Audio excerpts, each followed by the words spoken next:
Sempre più i giovani, soprattutto i minori, si interfacciano quasi esclusivamente sulle piattaforme del web.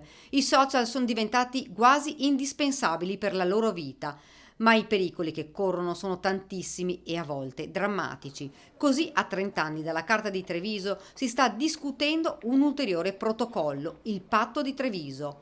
Presenti il sindaco Conte, il presidente di Telefono Azzurro Ernesto Caffo e il ministro per la famiglia Elena Bonetti. Una delle parti riguarda questo. Il tema dei social, oltre al tema dell'hate speech, ha anche un altro osservatorio particolarmente dedicato, che è quello che è l'osservatorio di contrasto alla pedofilia e alla pedopornografia minorile. Stiamo facendo un'azione importante di monitoraggio e di raccolta dati su questo, proprio per avere un elemento anche che valuti quanto e quanto ormai pervasivo è anche il fenomeno dell'uso delle immagini o nell'ambito dei social.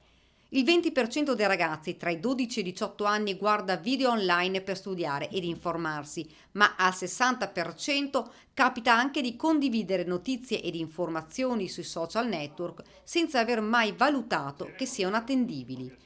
Il 55% ha condiviso invece parti della propria vita online. Sono alcuni dei dati di un'indagine promossa da Telefono Azzurro e Doxa Kids.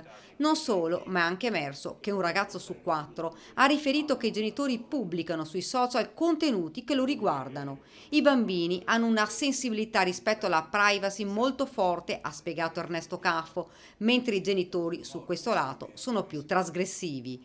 Nella bozza del Patto di Treviso si chiede alla famiglia l'impegno di astenersi da ogni forma di diffusione al pubblico di foto, video e dati personali di bambini e adolescenti, incluso lo sfruttamento commerciale delle immagini dei minorenni.